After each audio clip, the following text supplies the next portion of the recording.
So, welcome to the podcast, Gary Nimmo and Ryan King. Now, lads, we have kind of the unceremonious task here of trying to break down the Bagad competition scene, and no better people to ask, I suppose, than you guys. Well, we'll certainly try anyway. We'll certainly We'll try. certainly try. Yeah. So, Gary, you were across with yourself, Ryan, as well. You were across at a recent competition there with the Bagad Camper band. Is that right? Tell us about that. Yeah, so I play for Bagad Camper. I have done now since 2017. I joined, and yeah, both myself and Ryan. Obviously, he's a different band, but we compete against each other. And we're over recently at the first championship of the Bagad season, which this year instead of being held in Brest, was held in Saint-Brieuc. So yeah, it was great fun. There Certainly you a go. different challenge from playing in pipe bands. So I was Yeah, absolutely. completely butchering the pronunciation of that. I was calling it San Bri. I don't know how I was pronouncing that. So San Brieuc. There you are. I love that. So Ryan, which band were you playing with then yourself? Yeah, so I was playing with Bagad More, which is from a wee place on the coast called Lochwal Mendon. So this was the first time that I played with this Bagad this season. Pre-pandemic, I played with Jock Elliott at G1 with the Bagad Bubriak band and played with them for a couple of seasons. But as they weren't competing this season, I decided to move over to a different Bagad just for a bit of a change and just to continue playing really. I see. And Ryan, what is the appeal for playing in this scene to begin with? Because we're well used to doing what we do here in the UK. So what is the appeal for yourself? You're a drummer, aren't you? Yeah. So I'm Yeah. a drummer. For me, it's just different. Like I really enjoy the sort of musicality point of it. How it's a lot more kind of free form as opposed to pipe bands being a bit more stringent, if you want to call it that. And yeah, I enjoy the exposing yourself to sort of different cultures, different music, different sort of scenes, although still within the kind of same instruments that we tend to be used to playing.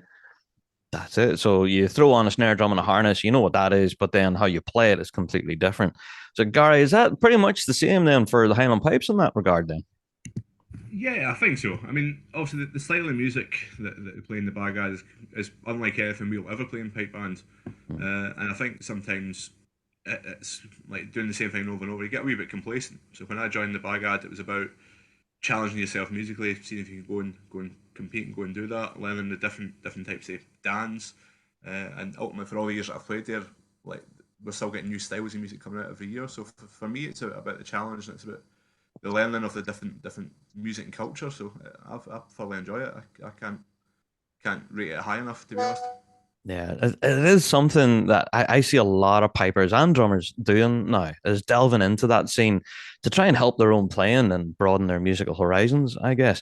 So, Gary, I'm going to throw this first question to you, and it's a big one. Can you tell us what is going on at these competitions? Because we watch these and we've no idea what we're watching. We know it's class, but we've no clue what's going on.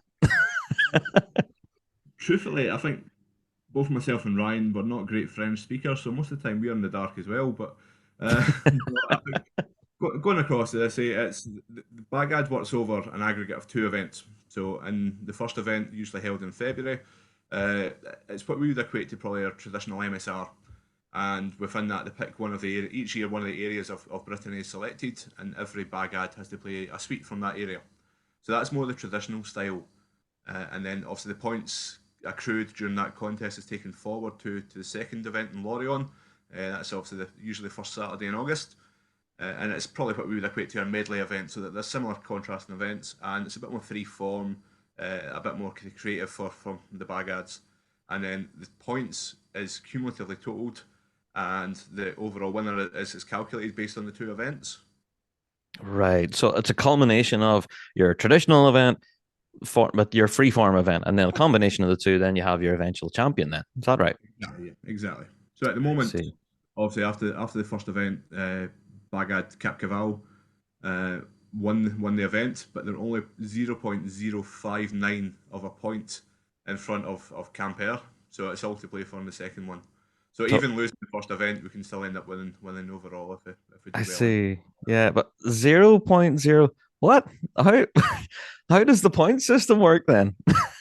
Oh, So there is 10 judges, which is different from pipe bands from the start. It's The 10. judge, Wow. yeah, so the judge all sorts of aspects of the music, and it's basically a score. It's supposed to be up to 20, but I think the maximum the judges can actually award is 18. But it can be like 17.09 or 17.4. So I don't Right. fully understand how they get to these numbers, but taking that over the 10 judges, that's how we end up with usually some random numbers at the end that you think, right, okay, how did we get to that? So yeah, so they're not looking, or are they looking for the similar things that what we would look for in the piping scene, like a good strong introduction, good tone, good blowing, adherence to the music, all that kind of thing? Is that what they're after? Oh yeah, definitely. So obviously different judges for different things. The judges in the Bagad, we have the piping judges, we have drumming judges, we have the bombard, we have percussion, we have the terroir, which is basically judging how the music that we perform, how it relates to the dance.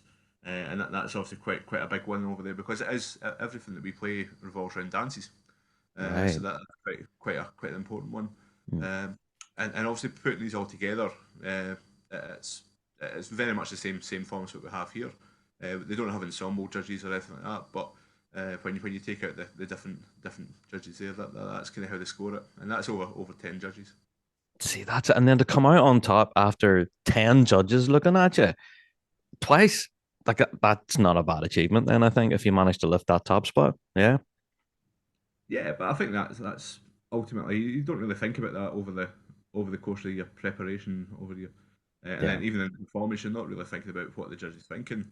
I think considering that for most of the Scottish people like myself and Ryan, we usually have about 5 or 6 days to pull off an 11-minute suite. I think we're normally just like, don't mess this up. That's all we're really thinking about for those 11 minutes, and not really thinking I of the know. judges. Um, so no, It's a true point there. I've just yeah, just going to jump in. Sorry, I was just agree with what you're saying there, Gary. Like for us, certainly for me, and probably yourself as well, Gary. Like I tend to find that you know judging like it doesn't even come into your thought process when you are sort of playing. And I don't know if that's a combination of especially the first championship because you're on a big stage and the judges are in the crowd, so you don't actually see them. Um, you don't really see them as such because you're just looking at like sort of a black drop of obviously the audience. But I think because it's like an 11, 12 minute suite, as you said, I just enjoy the music. Like you're just constantly thinking about how well it's going or how you're playing and just the actual suite itself. Because for me, like I just love the actual music and just standing there and on the stage and just sort of listening and just enjoying the playing. I think it's just super important. Yeah. So the judging, the points, and all of that scrutiny, I guess, comes secondary to the actual performance of it, then, Ryan, I guess. I think so. I think so. Certainly for me, I think probably the guys, the Breton guys over there, they maybe think slightly differently. But certainly for me, I just think the performance is key. And as long as you come off happy with the performance, then the rest of it kind of takes care of itself. Yeah.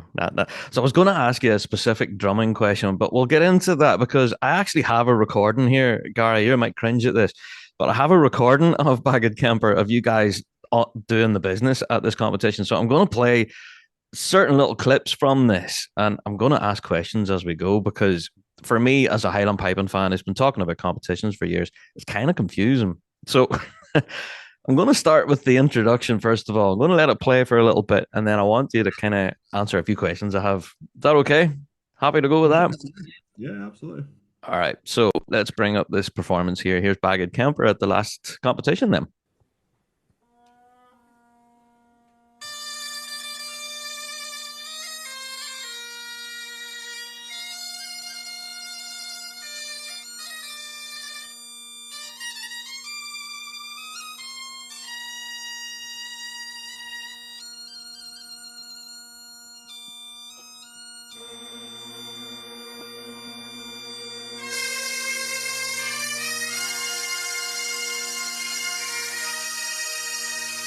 All right, I'm going to stop it right there, which is possibly a bad point to stop that at. But there you go.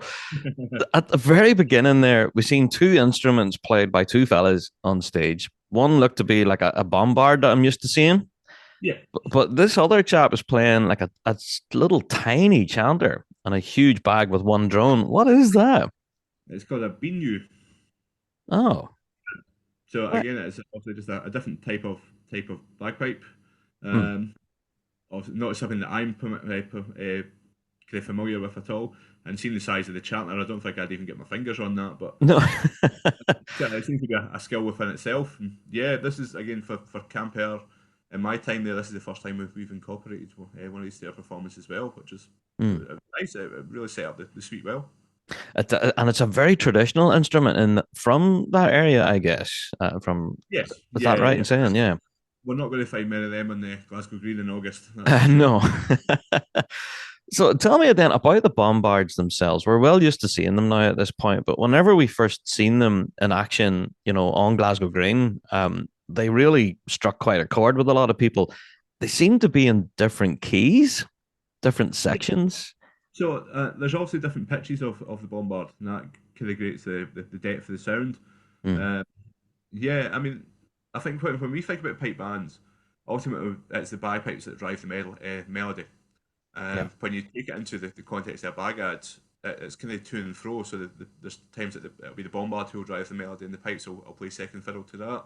Mm, And then also that switches as well. There's a lot of kind of question and answer between the sections, and it gives a whole different dynamic to the kind of a musical performance. But certainly standing in, when you stand in these things, the hairs in the back of your hand stand up and everything. The power that comes off these kind of small instruments, it just looks like basically looks like a pipe chanter. So yeah. Yeah. And a completely different technique to play in this as well, like circular breathing and all sorts involved here with some of those. for sure, for sure. Yeah. So at this point, the Highland pipes have just struck in. You can hear the drones there, and they kind of play between each other. They're harmonizing here. And then we're going to see whenever the drum corps joins in. And then, Ryan, I'm going to ask you a bunch of questions here, mate, about I'll this. try my best. Yeah. So we have, let me see, we get to the point where the Highland pipes just strike in, and we'll take a bit of the medley line here.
All right. And I'll stop it there at that point.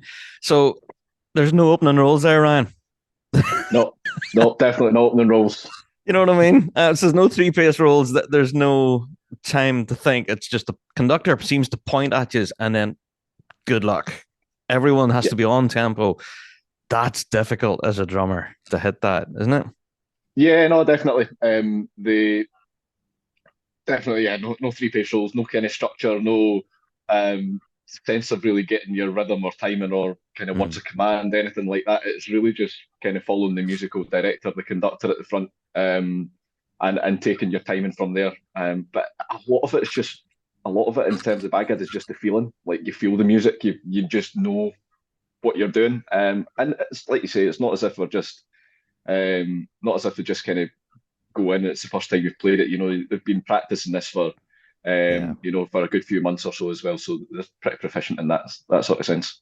That's what I was going to say. I'm so glad you said that. A lot of this seems to go on feel of the rhythm, even from a piping point of view, Gary. Like everyone, you can see everyone sort of bobbing along to the rhythm and feeling where the next note comes from. Yeah, no, for sure. But I think when you look at the Pensadera, so the guy in charge, generally what happens is his left hand is controlling the bombard and his Hmm. right hand is controlling the pipes. So you're taking Right. all the direction from one hand, which again, when you come from Scotland and you're used to pipe majors who are going at it, Yeah. it's a different feeling.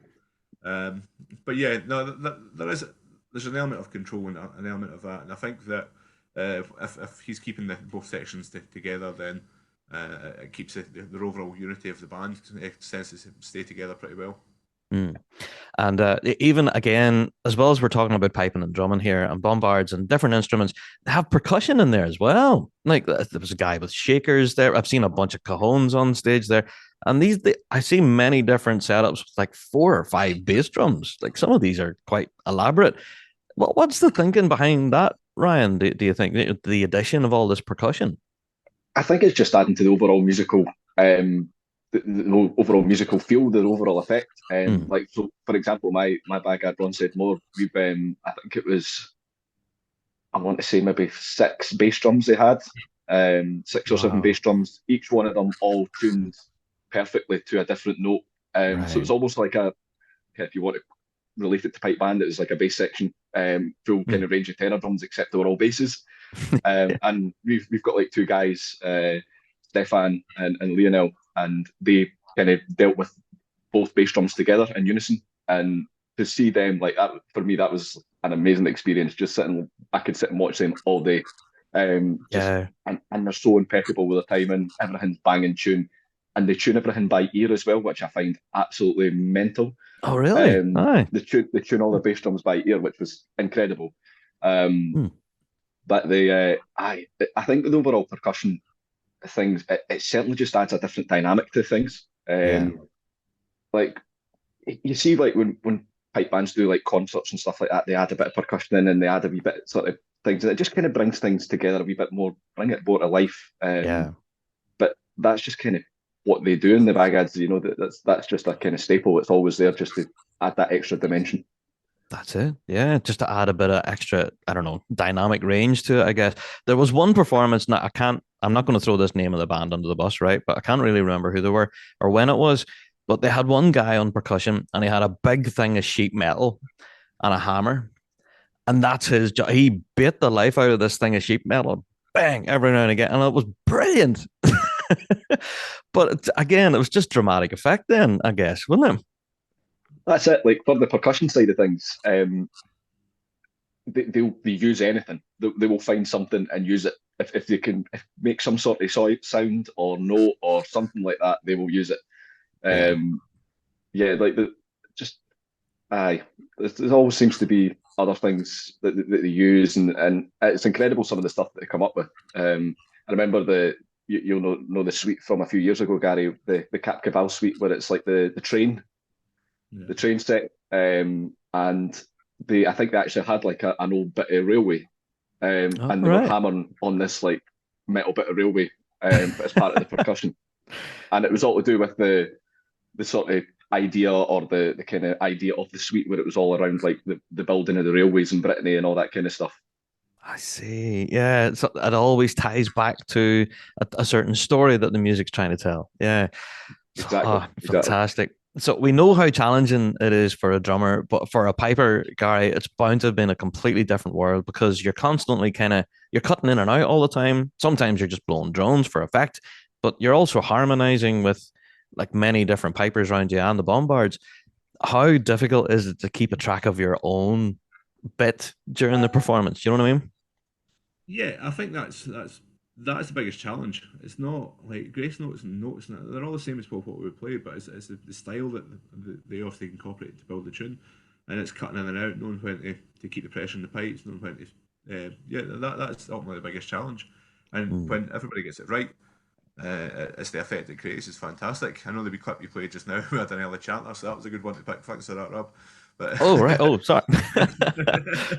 There you But go. no, I think it's that whole thing as well. When you go from playing Highland pipes or playing pipe bands as we know them, to go across there, Mm, you basically have to kind of forget everything you know, and realise it's basically taking the skills you know but applying it to something totally different.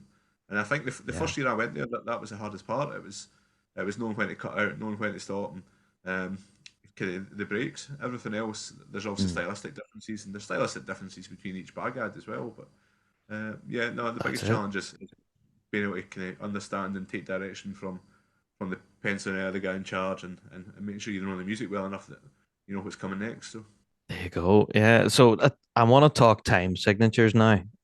I know we're getting really into it here now, but I've noticed that some of, I don't know, the rhythms, time signatures, they seem to constantly change and ebb and flow. How do you keep track of that? Is that basically all on your conductor to try and help you through all that? in a word, yes. Yes. Yeah. There's some parts of the suite that are more driven, that are either kind of 2 4 4 4 kind of stuff that's easy enough. But I think the biggest probably one is like what we would class as slow airs. So their melodies. Um, there is no time signature really in a lot of it. There's kind of Yeah. guidance marks and stuff like that, but it is very much watching the conductor, and it's pulling the music out of the tune. Mm, And I think probably one of the hardest things is going across is that throughout the week you'll be lucky if they do it the same way twice, because it is ultimately feeling the music on the day, and if it's going well, they're going to extend that out and show the capabilities. But if it's maybe not, or if it's a wee touch of nerve, then they'll cut it short. So yeah, it's definitely the pencil plays such a huge part, and I think for us, I mean that's in my time playing with the Bagad, I think I'm on a third or fourth one now. So mm, um, I think the contribution they make to that performance for all of us is vital, and without yeah. them, I think it would have been a completely different performance. And that's one of the things I was going to say. The adrenaline's bound to kick in and play a point here. You know what I mean? Like you're on this big stage, there's a huge audience in front of you. Thankfully, you can't see them, Ryan, as you've been saying, they're in darkness. But if you see all these eyes looking at you, the TV cameras, all this stuff, it's bound to play a part, really, in the pressure involved here. See, for me, like definitely there's obviously pressure there, and you can certainly see that in individuals within your bag ad. You can see the ones that are getting a bit nervy and a bit touchy and a bit twitchy before they go on.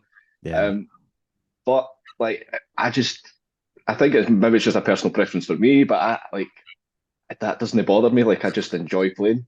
I just want to get out there and do it. And I don't know if that's been like years and years of pipe band just being driven into you and Yeah. always just being out and standing on like the Glasgow Green, the Grade One Worlds final and all that kind of stuff. You get used to playing in front of crowds.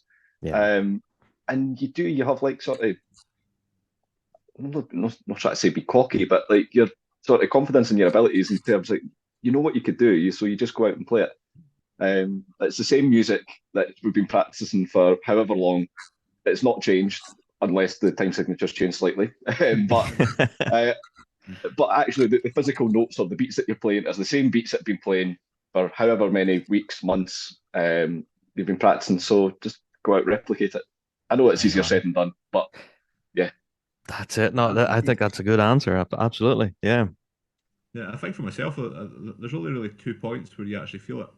I think it's right at the start if you get started and it's like you get in, and once you're kind of there, Mm, and then usually for me it's the like finale, so the last couple of parts, because again, Camper's always one of these bands that are challenging for titles, and I think you know yourself if it's going well, and it gets to the last minute, the last tune, or the last 3 or 4 parts, and you think, oh, please don't mess it up now. don't mess it up. Yeah. And I think that there's always that element of pressure there as well.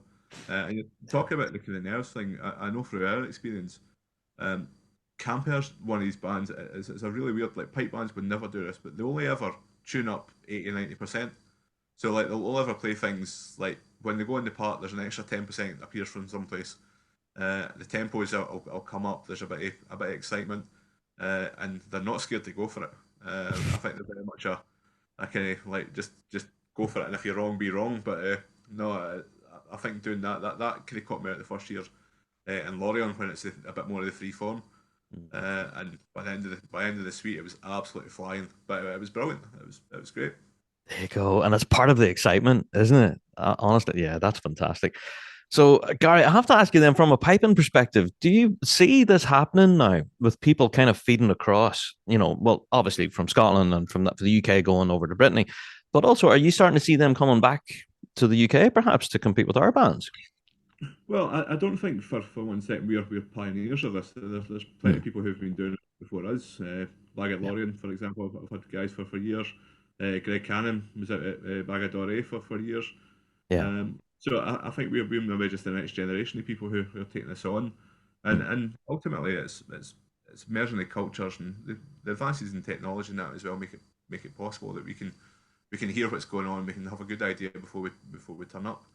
Mm. And to be honest, I think yeah, there is a lot of reciprocal kind of players going back and forward now. It's not the first time that we've seen Bretons playing in Scotland and even in Grade One.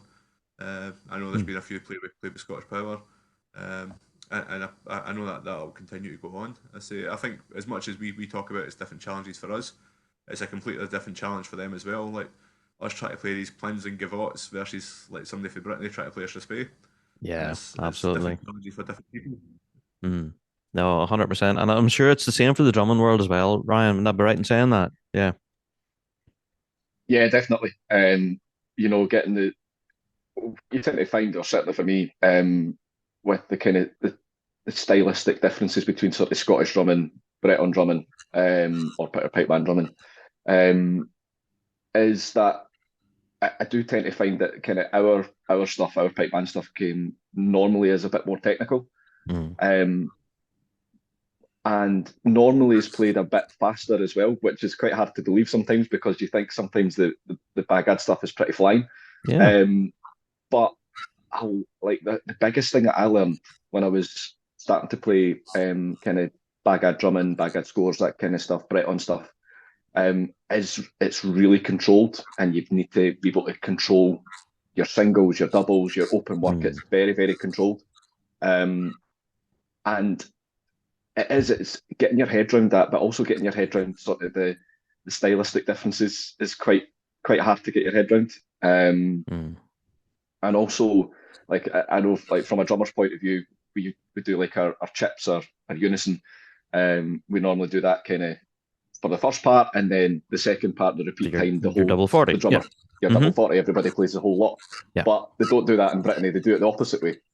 So they play opposite. So you play the whole lot the first time, and then when you repeat it, that's when you play your chips. So Okay. it's a simple change, but see, trying to get that in your head when you're so ingrained to do the opposite all the time, it's Yeah. really, really hard to get your head around. But once you kind of do it a few times, it does start to become kind of second nature. There you go. No, that's so interesting to me. Yeah. Well, anyway, guys, I'm sure I could chat to you with her now for the next 2 or 3 hours about this, and I'm sure we'll only still just scratch the surface. But Gary, first of all, I'll turn to you for some closing remarks. If you've any comments for any pipers out there that are considering delving into the world of Breton music, have you any recommendations, any advice for players who want to start? I think probably the biggest one is don't underestimate the amount of work that it is. It Mm. doesn't always maybe come across that way, but it's so different from what you know.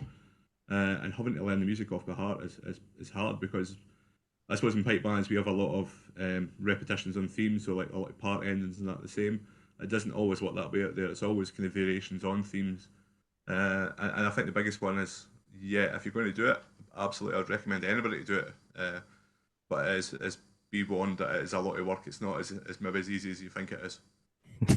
Sound advice there for sure. And Ryan, what about yourself then? For any drummers that are wanting to lift the sticks then with a Breton band, any words of advice? Yeah, I just kind of echo what Gary said. Like the stuff might come across as a bit more simplistic or a bit more easier, but please do not underestimate it because it is a lot of hard work as well. Um, Again, you need to kind of go in with a really open mind, and sort of embrace it and understand, and almost like Gary said before, forget kind of what you know in terms of pipe band, take your skills of playing over there, but then just kind of let yourself embed into the sort of culture, and pick it up that way. But yeah, I would encourage anybody to do it because I think it's absolutely awesome. Yeah, I think by all the reports I've heard following the last competition you guys were at, is that it was fun. I think everyone just had a blast playing, like as much as that, you can get really involved in the work and, it can be arduous, but it's a serious amount of good crack as well. Like I think the amount of people taking selfies and having pints after was ridiculous. I guess that's part of it then, Gary, is all the crack and banter is part of it too. Yeah, I think so. I think so. Yeah. I think when you look round, different to probably pipe band, there's only 14 bands played in that day.